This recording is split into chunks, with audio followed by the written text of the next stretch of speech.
I was sitting in my living room sipping a cup of chamomile tea, watching a bald eagle perch majestically on the tip of my backyard windmill, when the police knocked on my door, because someone claimed I was illegally harvesting wind. That someone? Karen. Of course. And in that surreal moment, as two officers tried to keep a straight face reading a complaint about air theft, I knew one thing for sure. I wasn't just going to fight this, I was going to win with wattage. When I moved into Alder Creek Estates, all I wanted was peace, fresh air, and space to tinker. After retiring from 25 years of engineering work designing off-grid energy systems, I bought a nice corner lot with plenty of open space. It was quiet, serene, mostly friendly neighbors. Emphasis on mostly. Within a few weeks of moving in, I installed a sleek, modern windmill in the corner of my yard, not some rickety farm-style behemoth, but a compact, high-efficiency turbine with silent blade. It was elegant, graceful.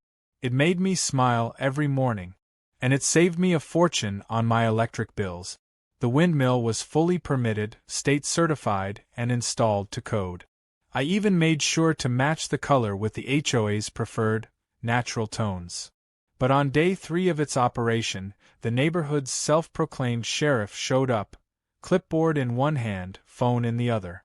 Karen was already recording when I opened the door. "You need to take that thing down," she said without so much as a hello.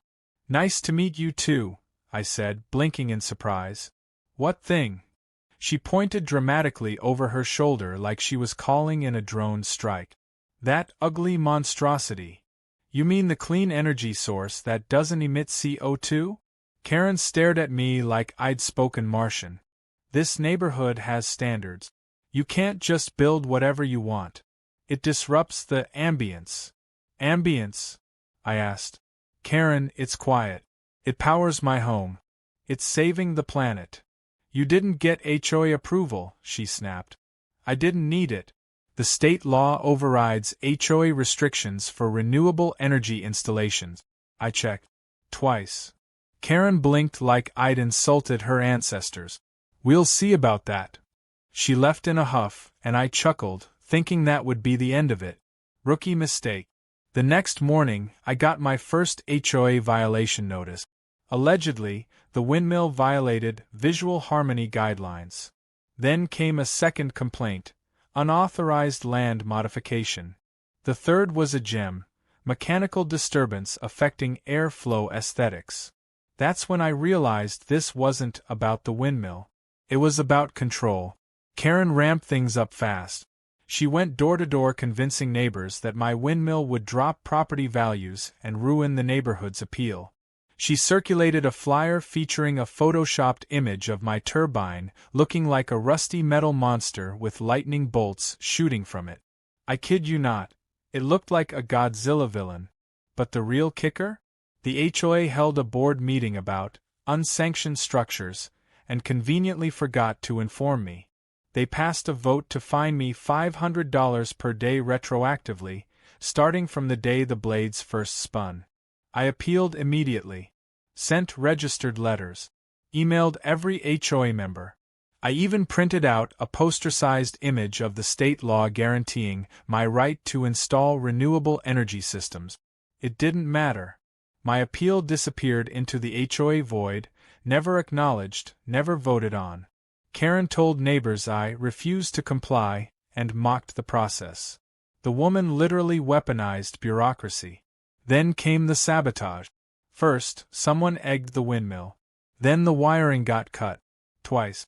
My security cameras caught glimpses of a person in a hoodie, but the footage was always just out of frame or blurry.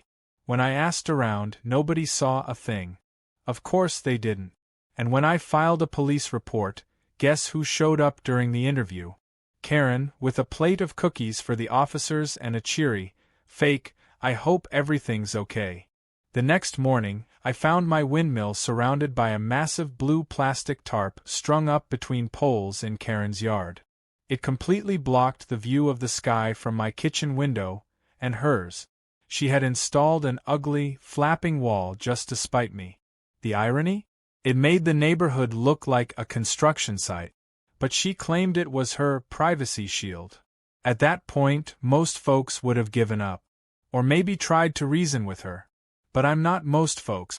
I'm the kind of person who once rebuilt a crashed drone using spare parts from a broken toaster and an RC car. I don't back down from ridiculous. So when I saw my reflection in that flapping tarp, something clicked. You want to complain about my windmill? Fine. I'll give you something worth complaining about. Because if there's one thing Karen hates more than being wrong, it's being powerless. And I was about to make that literal. I spent the next few nights in my workshop. I pulled out my old notebooks, called in a few favors, and upgraded my system.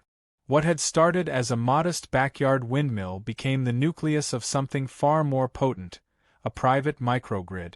Legal, isolated, and scalable. Within weeks, I had neighbors knocking on my door asking if they could get in on the savings. I quietly wired 3 homes into the backup battery array, all above board. Karen's house? Kip. Deliberately. The next time she showed up to complain, I didn't even open the door. I just watched from the window, sipping tea again, this time with a smug little smile, as the bald eagle landed on my turbine and the lights on Karen's side of the street flickered during a windy night. Oh, Karen. You should have left the wind alone. You had no idea who you were trying to blow over. I didn't start out trying to become the neighborhood's rogue utility provider, but once Karen pushed me there, I figured I might as well do it right. The windmill was no longer just a backyard project or a personal rebellion, it was a statement. Every complaint, every bogus fine, and every sabotage attempt had just added more fuel to the fire. Or in this case, more wind to the blades. So I built bigger, better, and smarter. I added a bank of high-capacity lithium-ion batteries, a weather-tracking optimization module, and a self-correcting voltage balancer. That thing could have powered a minor embassy. And while I was at it, I ran underground wiring with help from a couple of friends who owed me favors. By the time I was done, I had a working microgrid capable of keeping a dozen homes running smoothly, independent from the city's power lines, and legally, since every house that joined signed a private energy-sharing agreement. It started small. My neighbor to the left, George, had a son on a ventilator and constant anxiety about rolling blackouts. He was the first to come over after seeing his monthly bill cut in half. Then came Alicia across the street, who said her cats needed climate control 24/7 and offered to bake me lemon bars for a year. Word spread. Within 3 weeks, 7 houses were on the grid. No more power outages, no more fluctuating energy bills, and, most importantly, no more reliance on the HOA's poorly maintained infrastructure. I even had a tiny app that let everyone track usage and production in real time. Karen, of course, wasn't invited. At first, she didn't realize what I'd done. She thought I was just bluffing, maybe running a generator in secret. But then came the 4th of July, when a transformer blew on the main grid and the whole neighborhood went dark, except for the houses connected to my system. We lit up like a Christmas parade while the rest of the block plunged into shadow. Karen marched out of her house with a flashlight and fury in her eyes. I watched her storm over to George's house and pound on his door like she was delivering an eviction notice. George, bless him, simply turned off his porch light. That was the moment I knew I wasn't alone anymore. The next morning, I received a new notice from the HOA, this one declaring that unauthorized electrical operations were strictly forbidden within the subdivision. It was printed in bold, underlined text and attached to my door with tape that stripped off paint when removed. I laughed for a full minute before calling my lawyer, a real estate attorney named Melinda, who had been dealing with HOA headaches for over a decade. She read the letter and laughed too. "They're trying to regulate private electrical systems now," she said. "Do they think they're the Public Utilities Commission?" I asked her if they had any legal standing, and she confirmed what I already suspected. As long as I wasn't endangering anyone, selling electricity without a license, or tapping into municipal lines, they had no jurisdiction. Private energy sharing on private property fully permitted, was outside their reach. I had complied with every rule they had, except the ones Karen invented. Of course, legal victory didn't mean the war was over. Karen pivoted. She called an emergency HOA meeting, again without notifying me, and tried to pass a new bylaw retroactively banning all rotating atmospheric devices. I heard about it from Alicia, who'd attended out of curiosity and recorded the entire thing on her phone. The video was gold. Karen stood at the front of the community center waving a PowerPoint clicker like it was a magic wand, declaring that air rights were now under the control of the HOA and that no homeowner could claim exclusive use of wind currents. Someone asked her if that meant flags and weather vanes were banned too. She responded by threatening to fine the entire room for insubordination. That video made it to a neighborhood Facebook group and went viral in less than a day. I added subtitles and a soundtrack before uploading it to a subreddit called r/HOA fails. It hit the front page within hours. That's when Karen stopped trying to act like a bureaucrat and started acting like a saboteur. One evening, I was doing system maintenance when I noticed an alert on my phone. Camera 3, motion detected. I pulled up the feed just in time to see someone climbing the side of my fence. Hood up, bolt cutters in hand. I tapped the alarm button, which blared a siren loud enough to wake the entire block.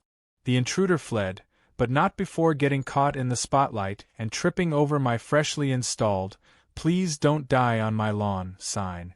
I sent the footage to the police, and though they didn't arrest anyone, they did pay Karen a visit the next day. She claimed she was out for a late walk and had taken a shortcut through my backyard with tools. But the best part came a few days later, when Karen tried to confront me directly. She marched into my yard during a barbecue I was hosting for the neighborhood grid participants. Kids were running around with sparklers, music was playing, and a batch of ribs was smoking on the grill. Karen stormed in like a bad sitcom villain and demanded that everyone unplug immediately. She screamed about unlawful conduct, HOA mandates, and the audible trauma caused by my Windmill's whisper-quiet blade. I politely asked her to leave, and when she refused, I pressed a button on my phone. A previously hidden sprinkler head popped up and soaked her from head to toe. The kids erupted in laughter. Karen stomped away like a wet cat. After that, she tried one last trick. She filed for a court injunction claiming that my windmill was affecting the local bird population and disrupting migratory patterns. I was ready. I had installed bird-friendly shielding, had data on flight paths, and even had a letter from the local Audubon Society thanking me for not cutting down the old elm tree where several nests live. The judge dismissed the injunction in under 10 minutes and issued Karen a warning for filing frivolous claims. She left the courtroom red-faced and steaming. By now, the neighborhood had shifted. People who used to fear Karen's clipboard now ignored it. More homeowners asked to join my microgrid. Even those who weren't connected began pushing back against the HOA. Someone printed t-shirts that read "Powered by Wind, not by Karen." I didn't know who did it, but I bought 3. Still, I knew the storm wasn't over. Karen was petty, resourceful, and now publicly embarrassed. That was a dangerous combination. But I had one thing she didn't: actual power. Not just electrical, but community. For every sneaky move she made, 10 people stood behind me ready to flip the switch. I didn't need to fight dirty. All I had to do was keep the lights on. And I had plans for a second windmill. Twice the size. Twice the output. Just in case things really started to blow. The weather report said, moderate wind with a chance of rain. What it didn't say was, perfect opportunity for poetic justice. I was sitting at my desk monitoring the microgrid when the first storm alerts rolled in. Nothing extreme, just a classic summer thunderstorm with a side of drama. But I knew something Karen didn't. Our neighborhood sat on a fragile section of the main power grid. Any strong wind or lightning strike, and the old transformers would buckle like wet cardboard. I'd been telling people that for months. The city had plans to upgrade it next year, but this storm wasn't going to wait. I went outside and checked the turbine. The blades were humming along nicely, the backup batteries were 92% charged, and the voltage balancer was in peak condition. I even ran a quick system stress test, just to be sure. Meanwhile, my neighbors were texting me nervously, asking if they were covered. I assured them we had more than enough juice for a full night of power, including electric stoves, air conditioning, and binge-watching weather updates. One neighbor asked if their son could bring his gaming console over. I said absolutely. After all, what's a blackout without Mario Kart? By early evening, the sky turned a moody charcoal and the wind picked up. Thunder rolled in like a movie soundtrack. Then, right at 6:47 p.m., the grid failed. It wasn't dramatic, a flicker, then silence. Street lights blinked out. Porch lights died. Everything from the HOA fountain to Karen's glowing garden gnome went dark. But my section? It lit up like a holiday parade. Lights stayed on, refrigerators kept humming, and the smell of lasagna wafted from Alicia's oven like nothing had happened. That's when the real show started. Karen burst out of her house holding a flashlight like a weapon. She stormed across the cul-de-sac toward George's house first, knocking furiously. George opened the door just wide enough to peek out. "We need to shut this down." Karen snapped. "Shut what down?" George asked. "Your illegal power source. You're draining emergency power and creating a public safety hazard." George blinked. "You mean the windmill?" Karen's face twisted. "The illegal grid that Alex set up. It's a danger to all of us." "I don't see any danger," George said, motioning behind him. His wife was lounging on the couch with a book. "We've got light. We've got air. You could try not yelling and maybe save your voice." Karen turned on her heel and stormed to my house. I was already waiting on the porch, sipping my now traditional tea, watching the rain start to fall. "You need to shut this whole thing down," she said, voice raised over the wind. "You're risking electrocution, grid collapse, and environmental catastrophe." "Karen," I said calmly, "do you see anyone electrocuted? Do you see any catastrophe? You're not authorized to run an independent power facility." "I'm not running a facility. I'm sharing power with my neighbors under private contract. There's nothing illegal about it. This is a community emergency." "No," I said, standing up, "this is a community solution to a bureaucratic failure." The timing couldn't have been more perfect. Just as I finished speaking, a bolt of lightning lit up the sky, striking one of the city transformers a few blocks away. A boom followed, then silence. Even the faint hum of Karen's backup generator, a loud, gas-guzzling beast, cut out. I saw her eyes flicker in panic. Then her flashlight died too. She stood there in the dark, drenched and sputtering, while the rest of the block glowed in warm, cozy light. Later that night, the HOA held a so-called emergency meeting. Only 4 of the board members showed up, all sitting around a table lit by battery-powered lanterns. The minutes, which someone accidentally emailed to the entire community mailing list, included items like discuss grid theft, review bylaws on personal energy systems, and possible lawsuit. It would have been laughable if it wasn't so sad. The next day, when power was restored citywide, Karen tried once again to rally the neighborhood against me. She sent out a printed letter. Yes, printed, accusing me of causing the blackout by overdrawing wind currents and creating a suction vortex. I had to read it twice.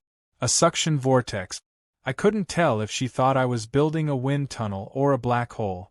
Naturally, people were done with her. Neighbors started knocking on her door, not to support her, but to demand she resign. A petition was circulated, and within 2 days, more than half the neighborhood had signed. Even her closest allies had abandoned her. She tried to save face by calling a vote to disband the microgrid, but the room was half empty and the ones who showed up laughed her out of the meeting. That same week, I got a call from a local news outlet. Word had spread about what we'd pulled off, an independent, self-sufficient power network run entirely by wind energy during a citywide blackout. They asked if they could do a feature story. I agreed, on one condition: they couldn't mention Karen by name. Not because I was protecting her, but because I knew she'd hate being erased more than anything else. The story aired 3 days later. The title? Neighborhood Hero Powers Block with Backyard Windmill. They showed the turbine spinning peacefully, families gathered under warm lights, and a brief time-lapse of the moment power returned while the rest of the city remained dark. I didn't ask for fame, but I wasn't going to lie. It felt good to see our efforts recognized. Karen, of course, went ballistic. She sent a cease and desist letter to the news station claiming misrepresentation and libel. They ignored it. Then she tried to install her own windmill, only to find out her property didn't meet the necessary zoning requirement. She blamed me for that too. Said I sabotaged her airspace. I almost choked on my cereal when I read that one. The final humiliation came during the next HOA election cycle.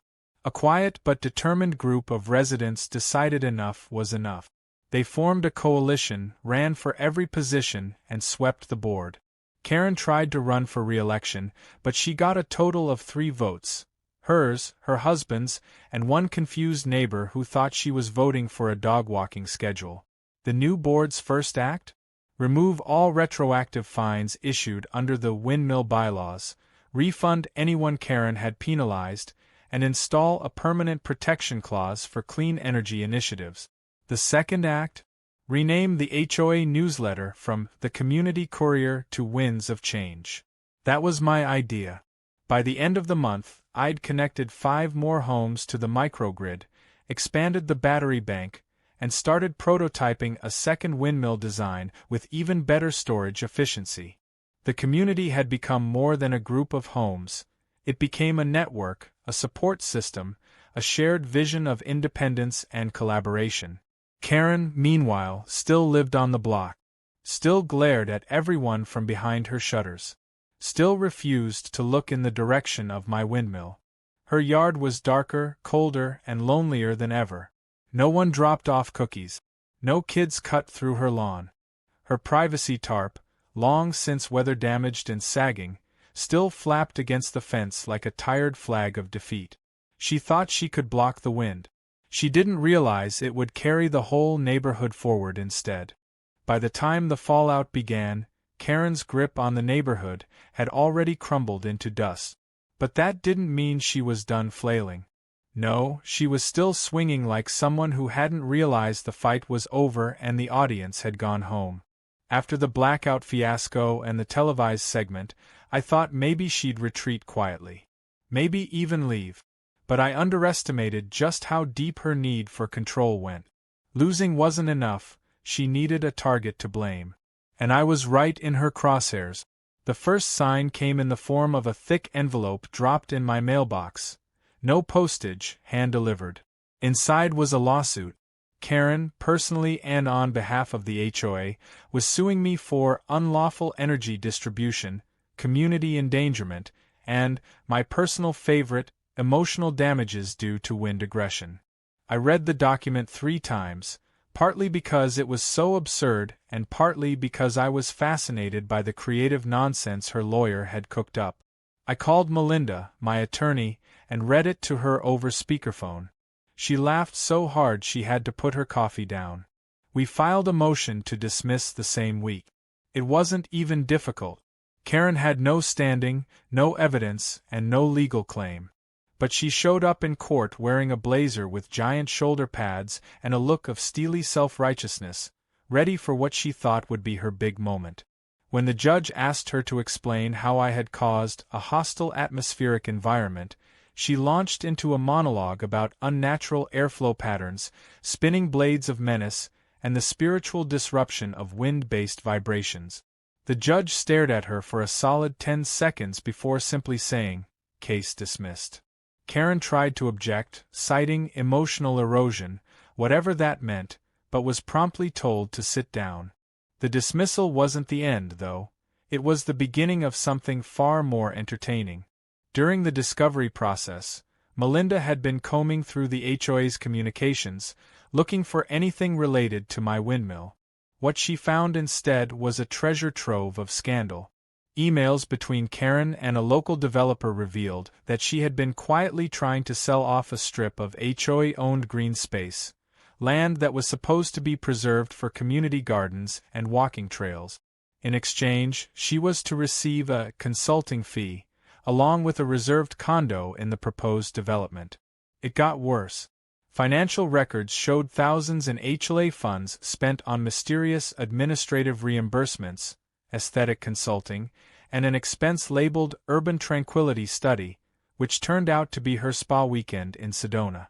Melinda compiled everything into a tidy report and handed it to the newly elected HOA board. The reaction was swift and satisfying. They voted unanimously to press charges and requested a formal audit of every transaction during Karen's tenure. Then came the part no one saw coming.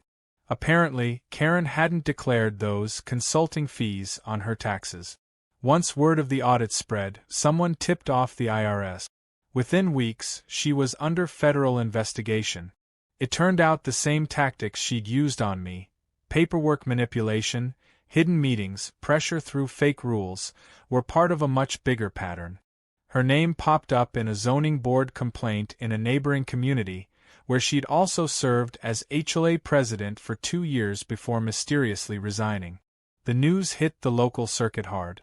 A second article was published, this time not about my windmill, but about Karen. HOA queen faces fraud charges amid power scandal. The photos weren't flattering. One of them featured her mid-sneeze in front of a sagging privacy tarp.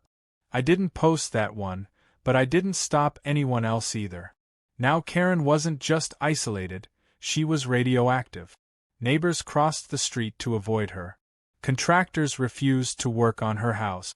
Even the mailman started tossing her envelopes from a distance like he was skipping stones. She was served with a temporary restraining order banning her from contacting HOA board members, and her access to HOA funds was revoked. She claimed it was all a witch hunt orchestrated by me, of course. I got a mention in one of her angry Facebook rants, accusing me of running an energy cult. I printed it and framed it in my garage. As the investigations played out, I quietly continued upgrading the microgrid. A tech startup reached out offering new experimental battery systems in exchange for data. I agreed. Then a nearby school contacted me about advice for a similar setup on their campus. I didn't charge them a dime. It wasn't about profit anymore. It was about showing people what community power could look like, literally and metaphorically. The final blow came from the city council. After reviewing the HOA's abuses, the council passed a new ordinance granting individual homeowners the right to install renewable energy systems without HOA interference, provided they met safety code. It was dubbed the Windmill Law in the local paper. I didn't ask for the nickname, but I didn't mind it either. The best part? It was retroactive. Every fine Karen had ever issued to residents over solar panels, wind devices, or even rain barrels was voided. The new HOA board held a community celebration. There were food trucks, music, and a raffle. I donated a backup battery pack as a prize. Kids got face paint. Someone set up a mini windmill building station with little kits and colorful blade. The neighborhood felt alive in a way it hadn't since I moved in. For the first time, people weren't just coexisting, they were connecting. Karen didn't attend the celebration. She stayed holed up in her house, blinds closed, car parked in the garage. Rumor had it she'd hired a lawyer from out of state, someone who specialized in reputation recovery, whatever that meant. But no one was listening anymore. Her reign was over. The clipboard was retired, and the only power she had left was whatever trickled out of her wall socket. I walked through the party with a paper plate of barbecue and a cup of sweet tea, laughing with neighbors and answering questions about how the system worked. I even got a request from someone to design a smaller windmill for their garden shed. As the sun set, the blades on my turbine caught the golden light, spinning gently, a soft hum of independence whispering across the yard. What Karen never understood was that the wind wasn't something you could own, control, or punish into submission. It moved where it wanted, carried what it pleased, and when harnessed right, it powered more than homes. It powered people. And now it was powering a revolution. The neighborhood never looked the same after the storm, figuratively and literally. A fresh breeze seemed to blow through more than just the streets. It stirred the people too.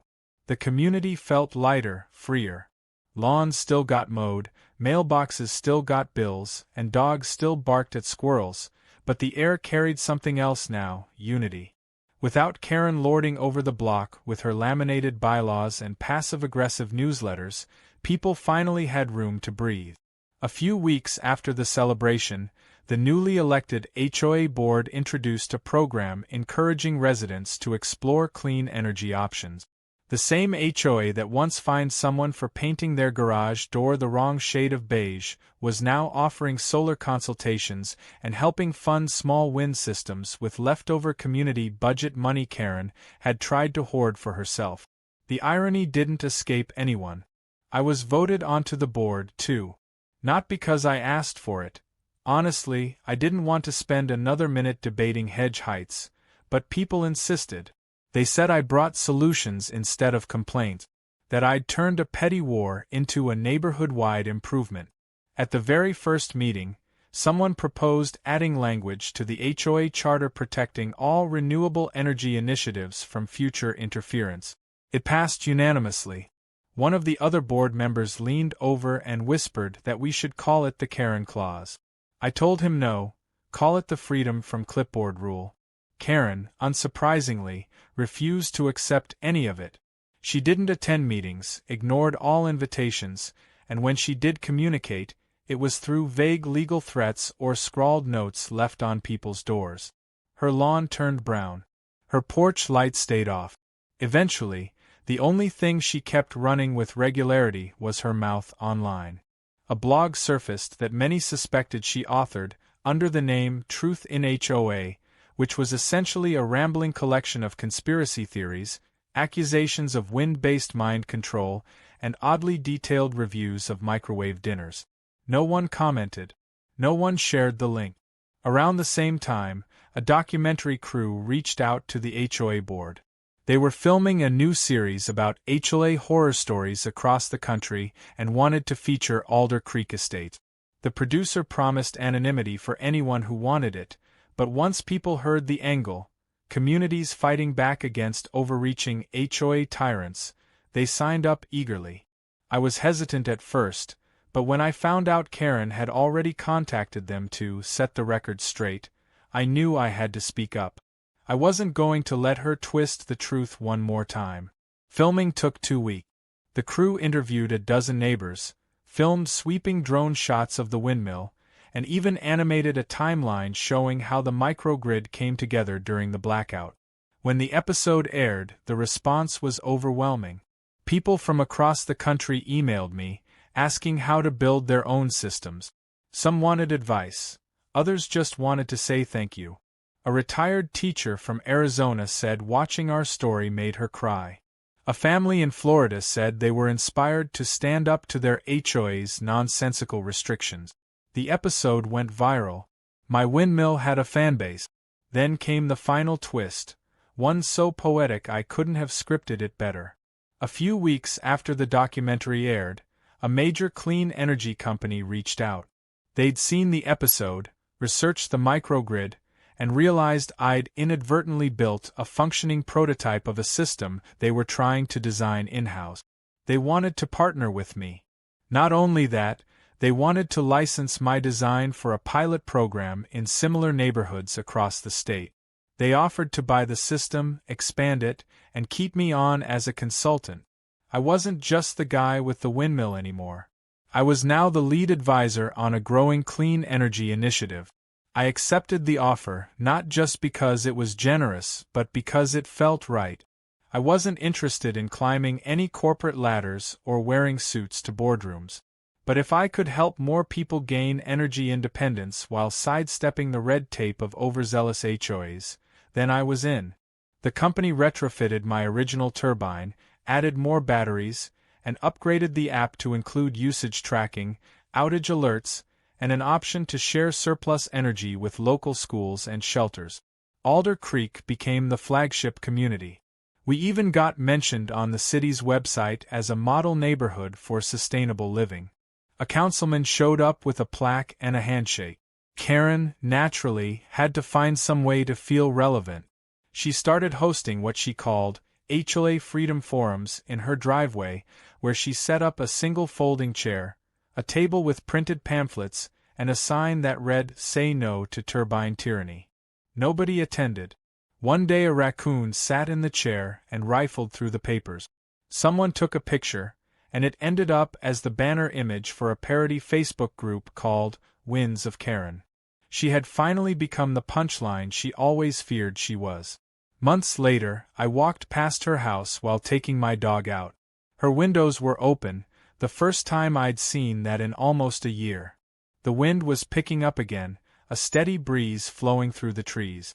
My turbine spun in the background like it always had, humming quietly, steady and reliable.